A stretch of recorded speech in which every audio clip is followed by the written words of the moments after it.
Hello, good evening and welcome to Kent Tonight live on KMTV. I'm Abby Hook. Here are your top stories on Tuesday the 3rd of June. Seeing red, businesses losing thousands as council fine hundreds for red route parking. We've had a reduction in footfall and revenue of around 30%. It's been very, very difficult. Looking back to Beckett. 800 years on, how well does Canterbury know the city's most famous archbishop? He was quite a prominent figure. It was very violent times that they lived in. I know he was murdered in there in the Canterbury Cathedral.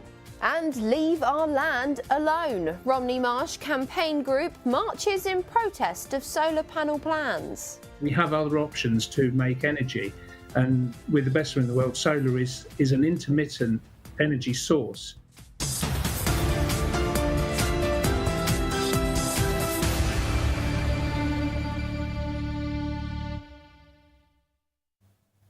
But first tonight, the family of a 4-year-old boy have paid tribute after he was killed in a crash in Southfleet.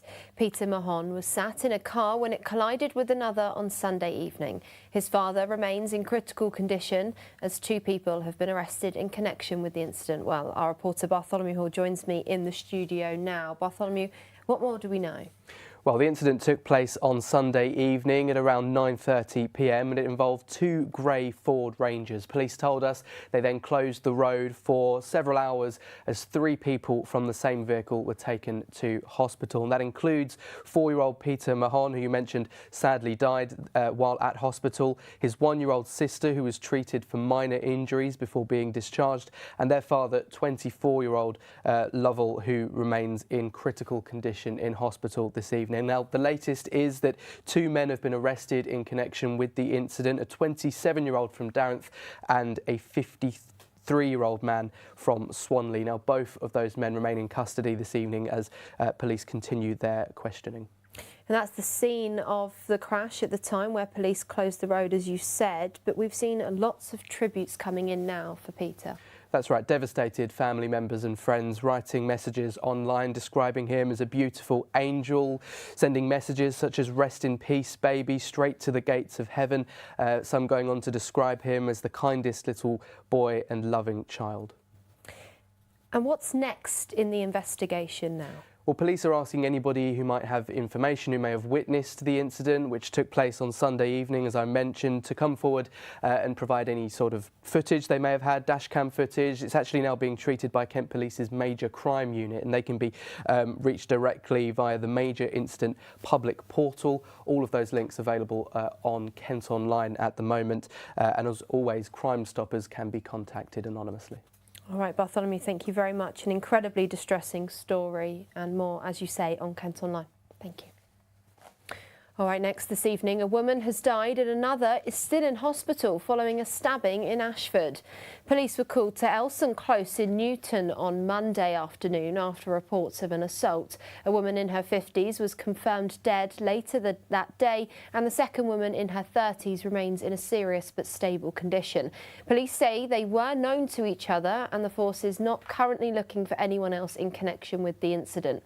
No arrests have been made and the investigation will now be led by the coroner with support from the Kent and Essex Serious Crime Directorate. A woman from Gillingham could face the death penalty after being accused of smuggling nearly 1 kilogram of cocaine into Indonesia.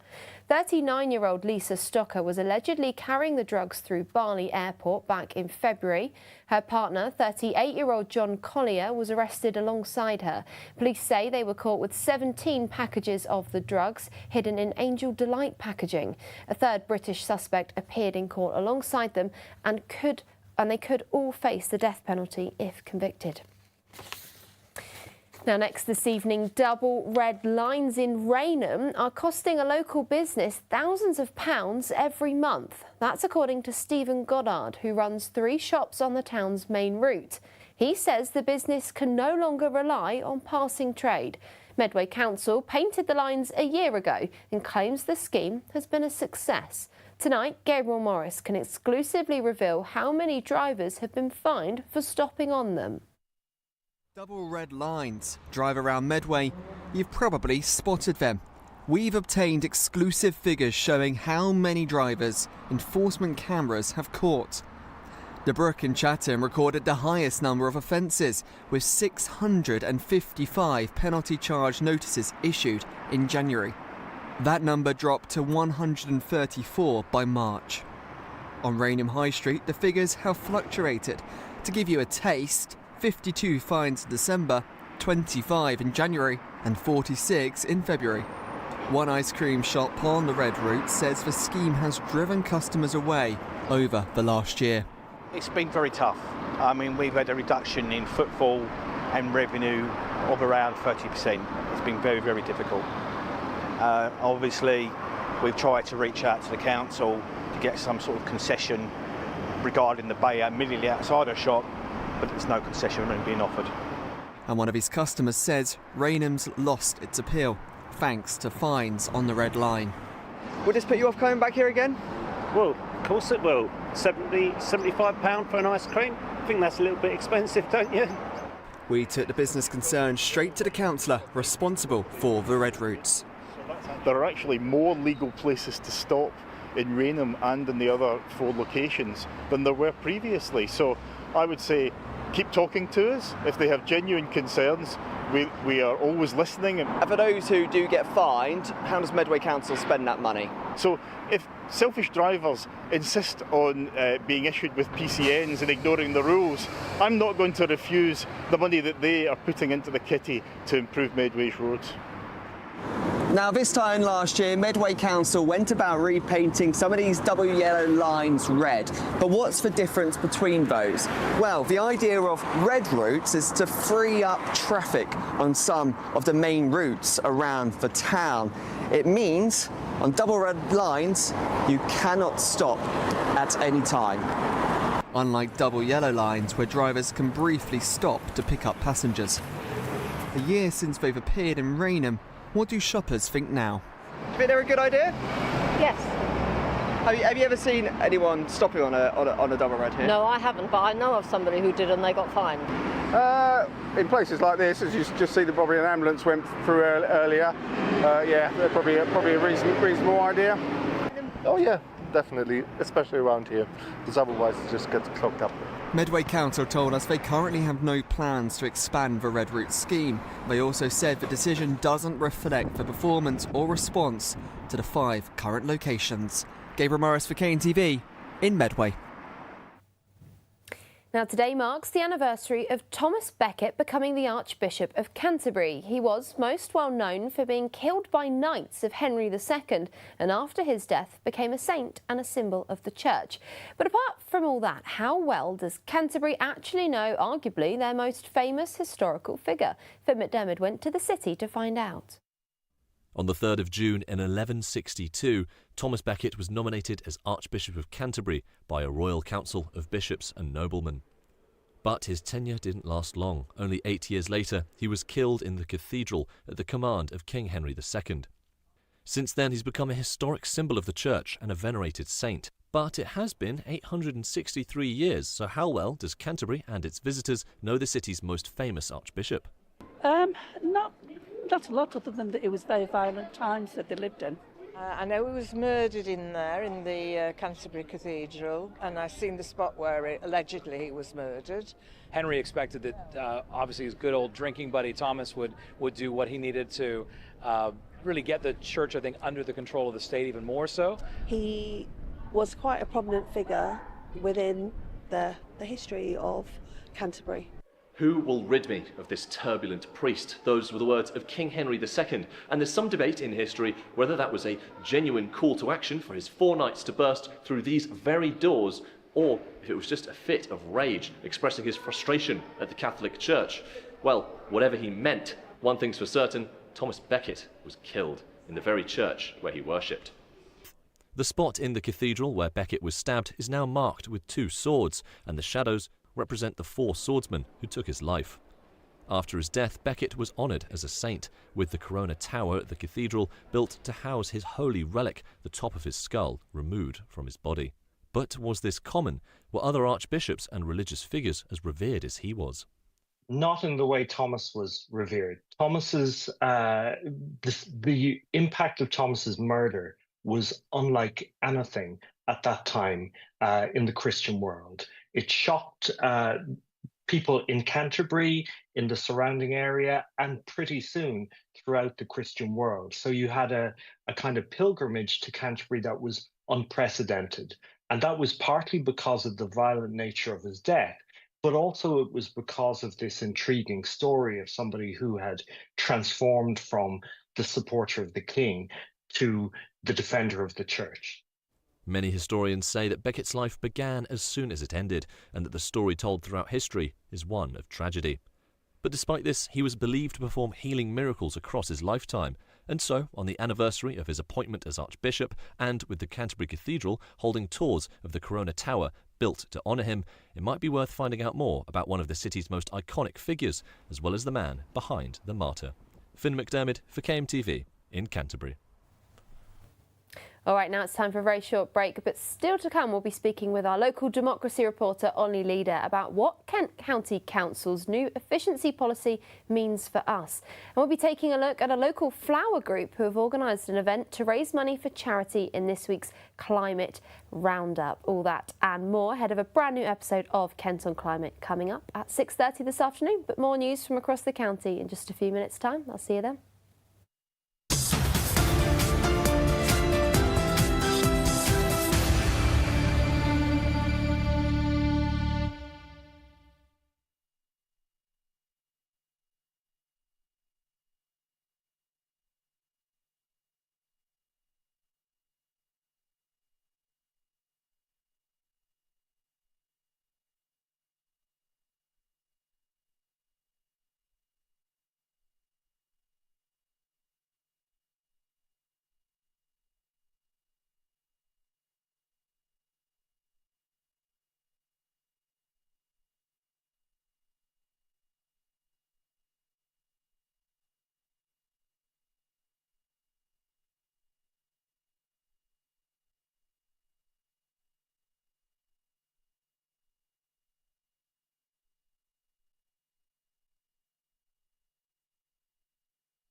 Hello and welcome back to Kent Tonight, live on KMTV. Now, a Sittingbourne resident has described the moment a fire broke out in a derelict house next door. Shruti Patel says she feared she'd lose her home after her roof collapsed and her windows were destroyed. It started around 3:30 p.m. on Saturday and took firefighters more than 12 hours to put out using 7 fire engines. Another resident told Kent Online that CCTV footage shows people entering the building around the time of the fire, which has been given to the police. The force says an investigation into what started the fire is currently underway. Now, uncertainty is in the air this week at County Hall as council staff fear that Reform UK's efficiency drive will lead to layoffs. The party chairman arrived yesterday alongside other members of the Elon Musk-style Department of Government Efficiency. But speaking to the union secretary at Kent County Council, staff may not be quite as jubilant about Doge on their doorstep. They're worried about the job cuts. They're worried about having funds cut. We know that they've come in and said they're going to do this Doge cut and coming, but KCC have underfunded. All local governments, authorities are underfunded by central government and have been for years. Almost every year we have to cut back, not just by a little bit, but by millions. So it's a question of how far do you go before the authority implodes and we can't actually provide the services that people want. Well, our local democracy reporter, Ollie Leedy, they gave you a new surname there, Ollie Leader, joins me now. Why is Reform so insistent on making everything efficient? It's a little complicated, but let me break it down for you, Abby. Local government is an expensive business, as we heard Sarah say there, but it's especially the case if you're Kent County Council. They're one of the biggest local authorities in the entire country. Nearly 2 million people live within its borders, and that comes with exceptional cost because the council has to run everything from bus services to fixing potholes, and they spend around £2.6 billion every year on those essential services. But the cost of certain services are ballooning, and we're particularly talking about adult social services and children's services. And it's harder to find the money for that. I mean, 70% of the revenue budget has come from council tax. I'm sure all the viewers at home know how much council tax has gone up in recent years. And a quarter of the capital budget, that's for more infrastructure long-term projects, is being borrowed. Around 26% of that budget comes from money outside of KCC being borrowed into it. That creates a lot of debt within the council as well. And we are already seeing these pressures. We've heard about the family hubs, the closures of libraries, of bus services being cut back. And Reform UK argue there are savings that need to be made, inefficiencies that can be rooted out, that could relieve some of this pressure. As we heard there from Sarah, lots of this money that comes to KCC is from grants, it's from the government, it comes down the pipeline. And if you look at the last budget, the council had to spend more on those services, adult and children's services, at the expense of almost every single other part of the budget, because they have a legal obligation to fulfil those services. Around 80 million was spent on adult services. That's a huge number for one tiny part of the jigsaw. And those sceptical of Doge, you can see on screen right now. It looks like a strange Avengers movie, doesn't it? Yeah, it's not the most appealing boy band in the world, but they are hoping they want to fix the core issues by rooting out these inefficiencies in the numbers. But the sceptics of this group here, they say that it isn't just the money to do what they're saying they want to do. And how realistic is the prospect of job cuts? Well, that's a really good question because it's kind of one of those unknown quantities. The Conservatives previously told us last year when they were in power that job cuts were inevitable to stave off effective bankruptcy. One member of the Conservative group was calling for a 10% reduction in the workforce. That's thousands of jobs, and that was a Conservative administration. This is a Reform administration that wants to go further, faster. So it's really difficult to tell if jobs will be cut and how, because you can say you want to cut jobs. A councillor cannot fire a member of staff. It's not in the Kent County Council constitution. It's all to do with what officers and HR departments want to do. Well, depending on what Reform UK allocate in regards to budgets of different departments, it could mean redundancies are more likely. We've heard a lot about cutting back on net zero policies and environmental policies if they don't have tangible benefits to residents. I mean that staff on environmental projects could be at risk, but that's speculation. We don't really know because it's all up in the air, and that's kind of one of the concerns here. We don't really know how open that Doge team, that erratic boy band of different members of the Reform Party, are actually going to be with the books that they're cooking. And very, very quickly, how have other parties, particularly the Liberal Democrat opposition, reacted? Well, the Liberal Democrats have gone down a different route with it. They say there's lots of concerns because these people, they're not elected. They're coming in here to look at things, to find the deficiencies, hopefully to save the council money. But they could be going through the records of quite sensitive public information. Residents may not be happy that their information is being looked at by these outsiders. All right, Ollie, certainly an interesting one that we will continue to talk about here on KMTV. Thank you very much. All right, now don't forget you can keep up to date with all your latest stories across Kent by logging on to our website, like this one. It's funny how life changes and how this place can change your life, because it has changed mine quite considerably, really. For some, it's a radio station or a church. For others, it's a lifeline. Sheppey Spectrum Arts has won a King's Award for their volunteering service to those in Kent by encouraging people to just be. For the founders, however, this award is just the beginning. For an internet radio station, which is just us guys, they averages around about 1,000 listeners per day, which is really good for a small station. It's more than some big stations in some ways, so really good. And they all listen, basically they're doing their artwork and things, and they go, oh, it's me, yeah. it's me. They haven't tired of it yet, so no. Yeah. That's really good. So there's potential there as well, you know. But what does this award mean? The King's Award for Voluntary Service, it was originally known as the Queen's Award for Voluntary Service, and it's the equivalent to an MBE and for volunteering, and it's given to outstanding organisations that are both have a lot of volunteers working for it, but is run by volunteers as well. The Just Be Centre helps those in Folkestone find a sense of community, whether they're able-bodied or have a learning disability. Today, after the awards, they're decorating soap, and Loopy Lisa, she's getting help from Crystal to do just that. The group gathered to celebrate the award with a show of music and dancing. But for those who use and volunteer for the service, this award is less important than what it has done for them. I kind of thought, well, I'm not doing anything, so this is something that I could be helpful to needy people and disabled people. And so Gina gave me a shot, and I suppose I showed good willing and that, because I'm still here today and I'm still, feeling really good about what we do, and I'm really glad I found the place and, made the move. The music behind this story was made by Steve and another volunteer called Ben.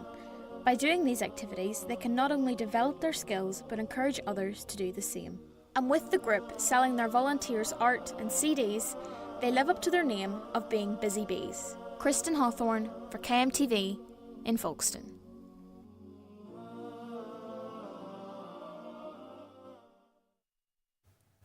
Right, now it's time for us to take a very quick look at the weather forecast.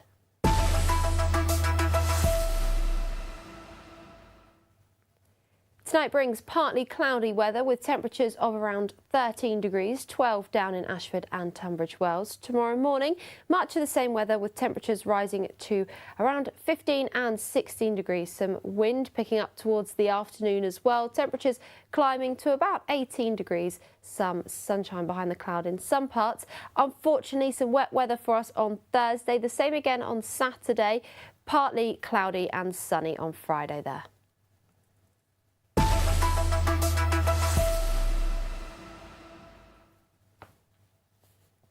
Now for warnings over a pollen bomb forecast for the southeast, meaning many will be facing their first spout of hay fever this year, to a call for more eco-warriors as this week marks Volunteers Week. Ahead of a brand new episode of Kent on Climate at 6:30 this evening, let's take a look at the environmental news from around the county.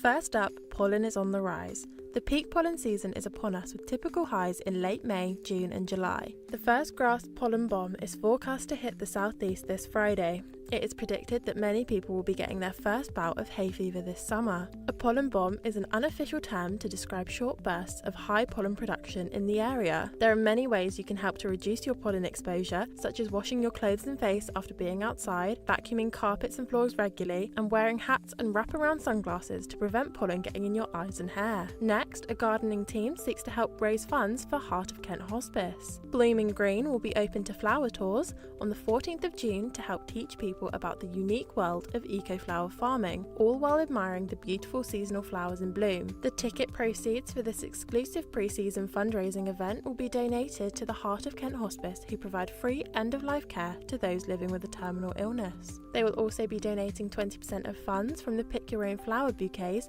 purchased during the event. And finally, it is the start of Volunteers Week, and the RSPCA is calling on the public to become wildlife friends. The Wildlife Friends Pledge is to take on simple tasks in home gardens and outdoor spaces to help keep wildlife out of harm's way. This allows the RSPCA to have more time to respond to urgent cases of cruelty and neglect. The animal charity has put together a new menu of quick and simple tasks people can complete to help their local wildlife, such as putting away football netting and providing drinking stations. That's all for this week's Climate Catch-Up.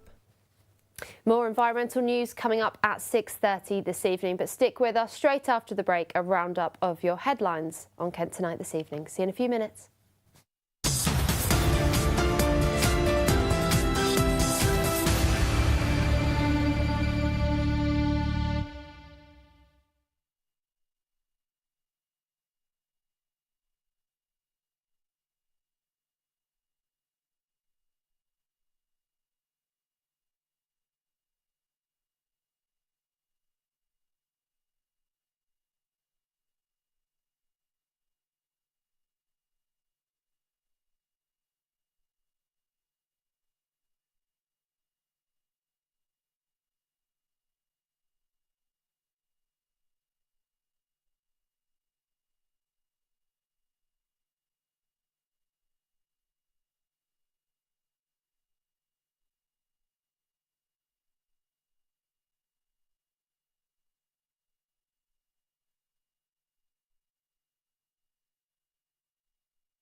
Hello and welcome back to Kent Tonight, live on KMTV. A reminder of your headlines on Tuesday, the 3rd of June. Seeing red, business losing thousands as council fine hundreds for red route parking. Looking back to Beckett, 800 years on, how well does Canterbury know the city's most famous archbishop? And leave our land alone. Romney Marsh campaign group marches in protest of solar panel plans.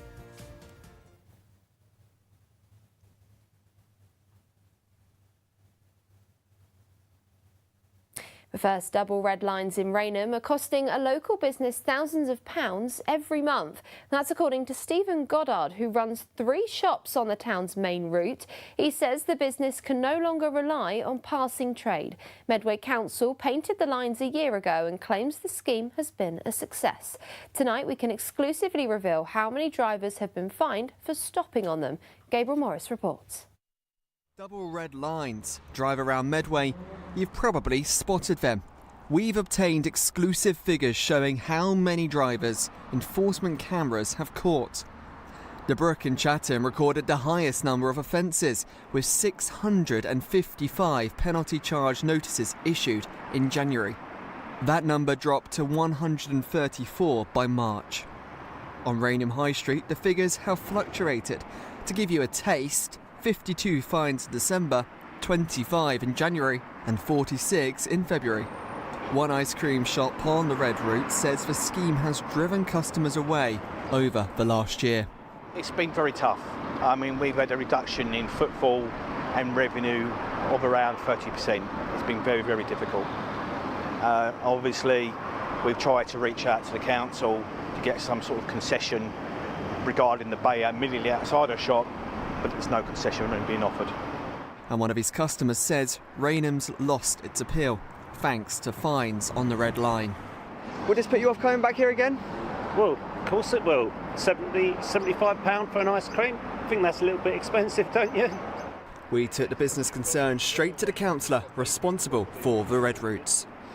There are actually more legal places to stop in Rainham and in the other 4 locations than there were previously. So I would say keep talking to us. If they have genuine concerns, we are always listening. And for those who do get fined, how does Medway Council spend that money? So if selfish drivers insist on being issued with PCNs and ignoring the rules, I'm not going to refuse the money that they are putting into the kitty to improve Medway's roads. Now, this time last year, Medway Council went about repainting some of these double yellow lines red. But what's the difference between those? Well, the idea of red routes is to free up traffic on some of the main routes around the town. It means on double red lines, you cannot stop at any time. Unlike double yellow lines where drivers can briefly stop to pick up passengers. A year since they've appeared in Rainham, what do shoppers think now? Do you think they're a good idea? Yes. Have you ever seen anyone stopping on a double red here? No, I haven't, but I know of somebody who did and they got fined. In places like this, as you just see, probably an ambulance went through earlier. Yeah, they're probably a reasonable idea. Oh yeah, definitely, especially around here, because otherwise it just gets clogged up. Medway Council told us they currently have no plans to expand the Red Route scheme. They also said the decision doesn't reflect the performance or response to the 5 current locations. Gabriel Morris for KNTV in Medway. Well, joining me now is Conservative councillor Andrew Lawrence in the studio. Thank you very much for joining me. Now, you've been very vocal in your opposition of the red routes, but you heard from the people in Gabriel's report there. They were for them. Yeah, I mean, everyone's going to have an opinion about red routes. I think the point we made when the red routes were proposed, particularly for Rainham, is actually the problem in Rainham is just the layout of the roads, the numerous numbers of traffic lights. People stopping, yes, is an inconvenience and on occasion selfish, but actually the problems with Rainham is just the weight of traffic and the various traffic lights people have to negotiate.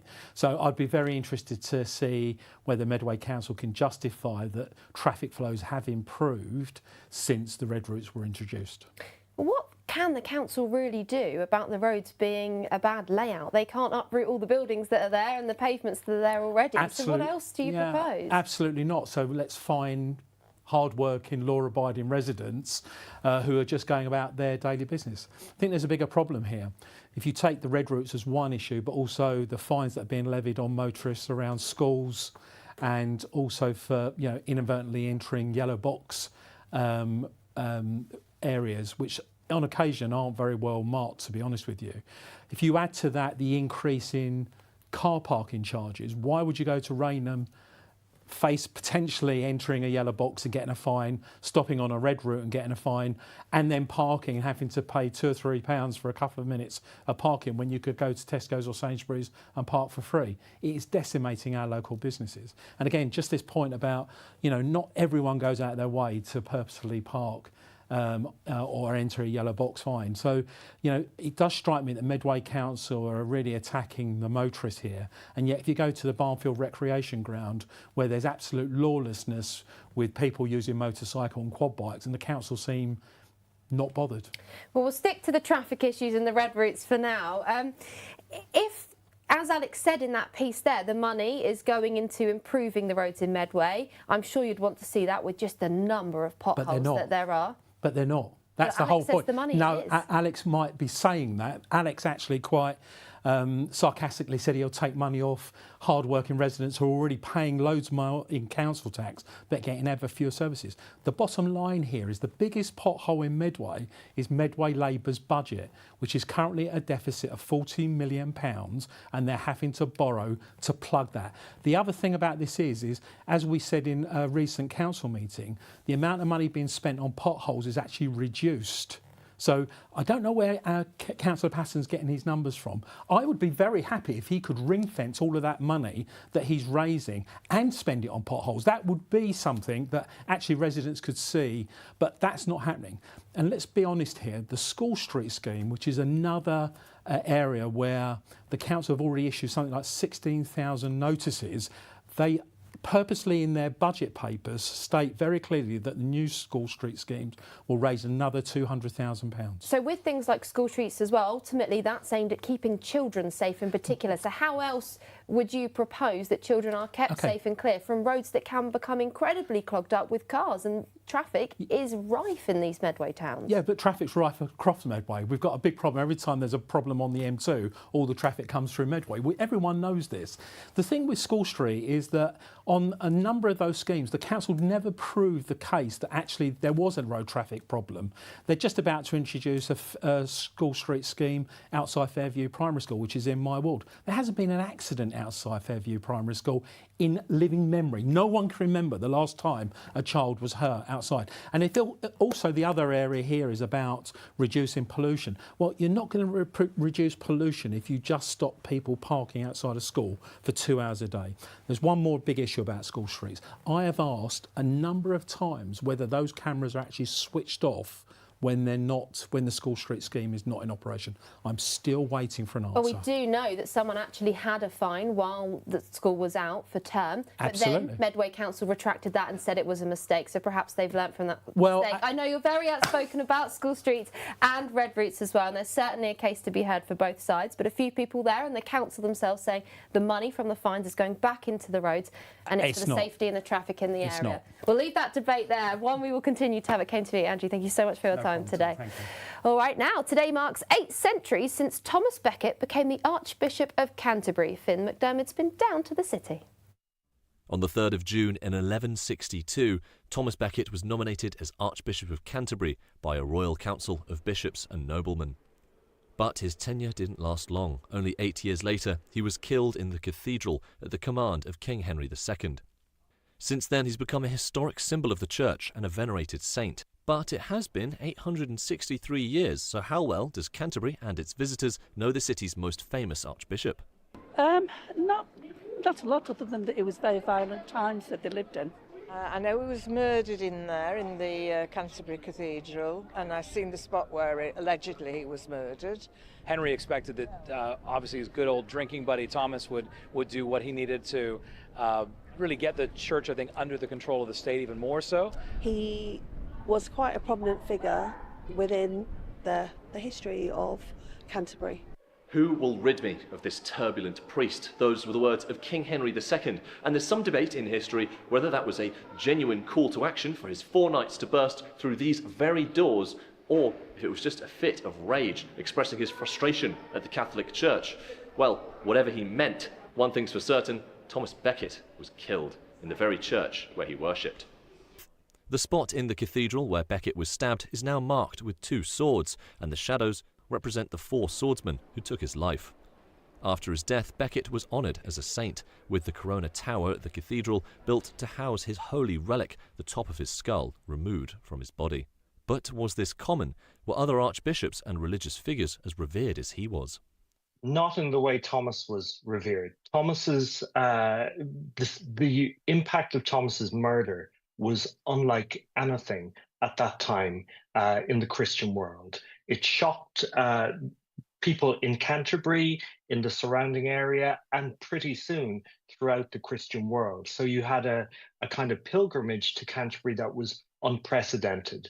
And that was partly because of the violent nature of his death, but also it was because of this intriguing story of somebody who had transformed from the supporter of the king to the defender of the church. Many historians say that Becket's life began as soon as it ended, and that the story told throughout history is one of tragedy. But despite this, he was believed to perform healing miracles across his lifetime, and so, on the anniversary of his appointment as Archbishop, and with the Canterbury Cathedral holding tours of the Corona Tower built to honour him, it might be worth finding out more about one of the city's most iconic figures, as well as the man behind the martyr. Finn McDermott for KMTV in Canterbury. Time for a very quick break.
Hello and welcome back to Kent Tonight, live on KMTV. Now, the family of a 4-year-old boy have paid tribute after he was killed in a crash in Southfleet.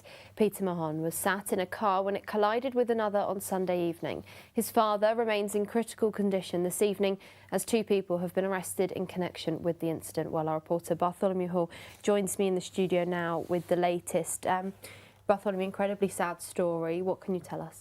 Well, I'll take you back to the crash. It took place on Sunday evening at around 9:30 p.m. on New Barn Road. That road was then closed by police for a number of hours. People saw disruption through to the next day, and we've got pictures from the next day we'll be showing you shortly. The crash involved 2 grey Ford Rangers. Police told us that 3 people were taken from one of those cars to hospital. That included 4-year-old Peter Mahon, who you mentioned sadly passed away at hospital, his 1-year-old sister, who received treatment for minor injuries before being discharged, and their father, of course, 24-year-old Lovell Mahon, who remains in critical condition in hospital this evening.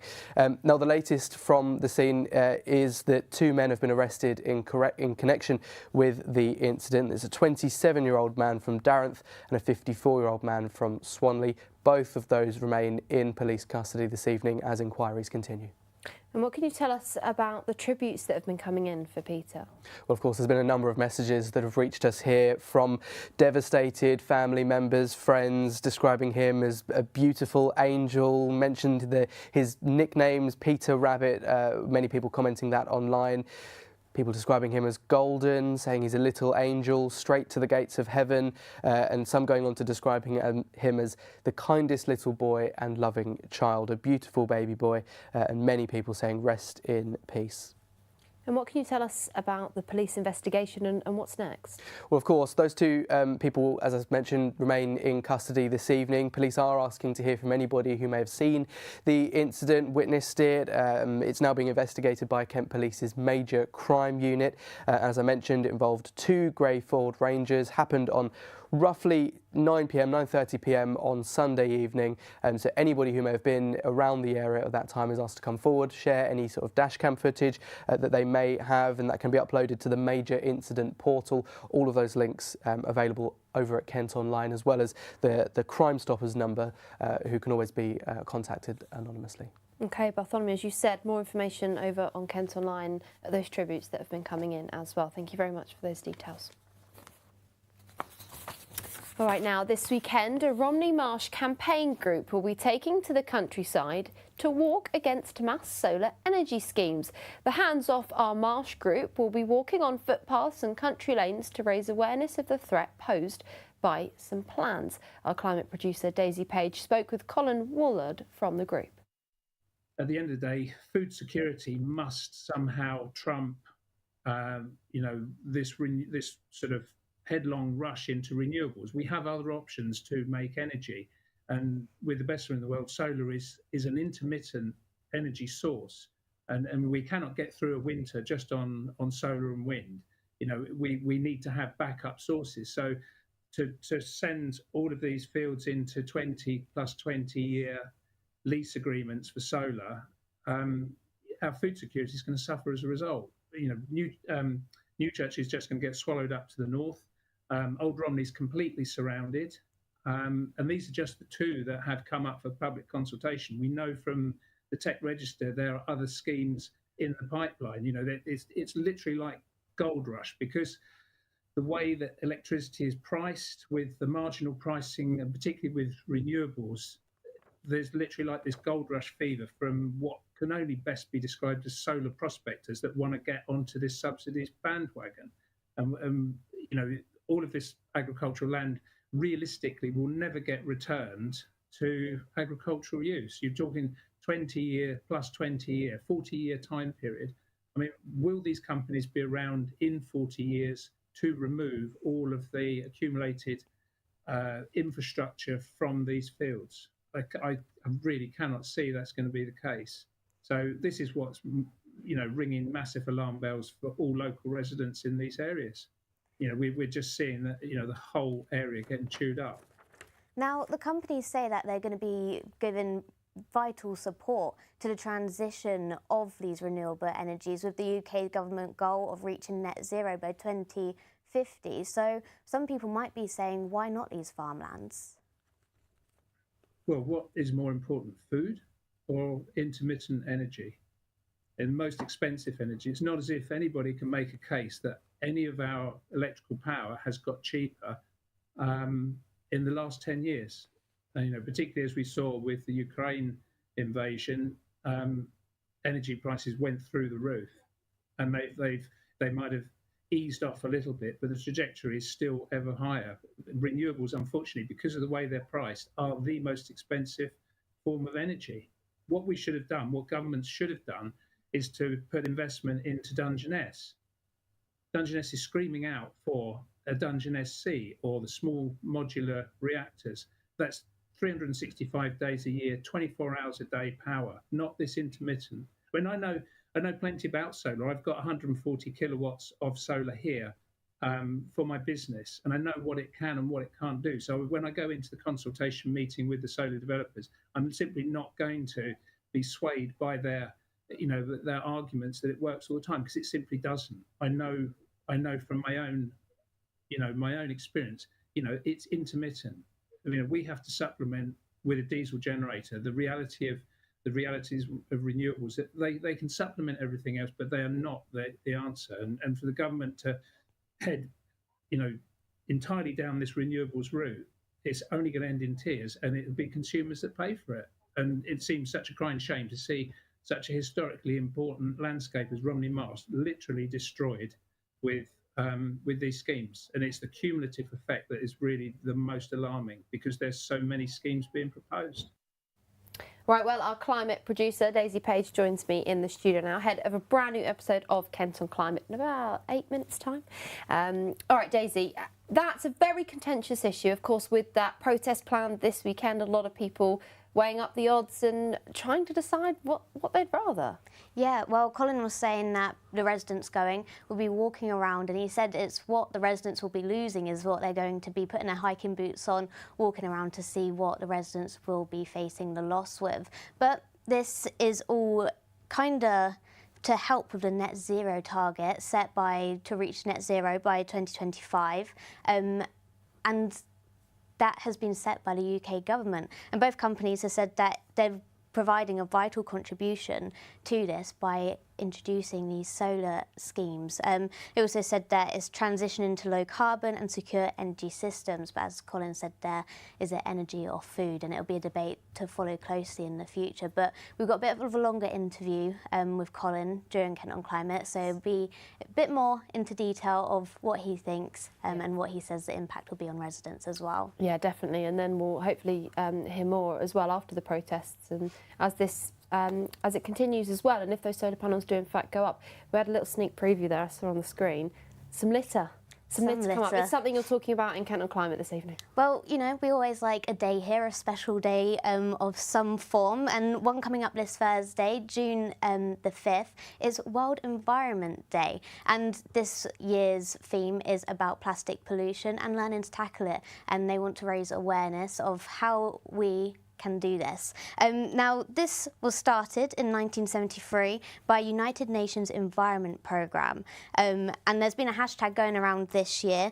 It's hashtag Beat Plastic Pollution, and people are sharing their stories of how they're helping to beat it. Now, as you may know already, I have prepared a little question for you, as it is said that the UK has the highest rate of plastic waste. So according to a recent survey in 2024, how many pieces of plastic packaging is thrown away annually here in the UK? Now, I've done multi-choice to help a little bit. But we've got A, 90 billion pieces, B, 60 billion pieces, or C, 40 billion pieces.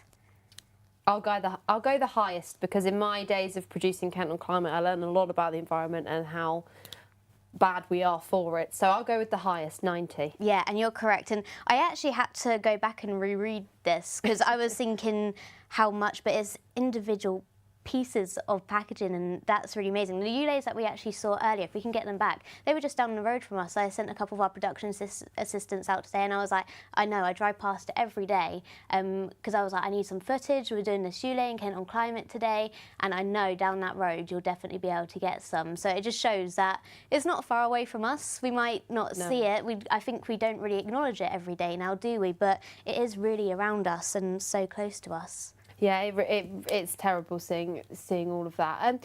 Other than just putting things in the bin and recycling, which it does amaze me when people drop litter or you're driving along and you see somebody throw something out the window. I think it's awful, and I don't know how people still do it. But how can we reduce our plastic if we're looking to do things like recycling? We know from many morning shows you are the queen of recycling. We've had Daisy planting things live on the telly with us. So how can we actually reduce our plastic? So obviously, as you mentioned there, reduce, reuse, recycle, they're the 3 things that we can stick to and keep in our mind. When we're thinking about reducing, obviously it's quite difficult. Some people might not be able to avoid plastic. It is everywhere where we go now. So it's thinking small, what can we look at in our everyday life? One thing that stands out, if you like to go and get a coffee, maybe get yourself a reusable coffee cup, or check out what you're using your water. Are you buying water every day, or can you re-keep your water bottle and rinse it out and use it again? Some good advice, Daisy. More to come on Kent on Climate this evening in 4 minutes' time. All right, let's take a very quick look at the weather forecast before we go.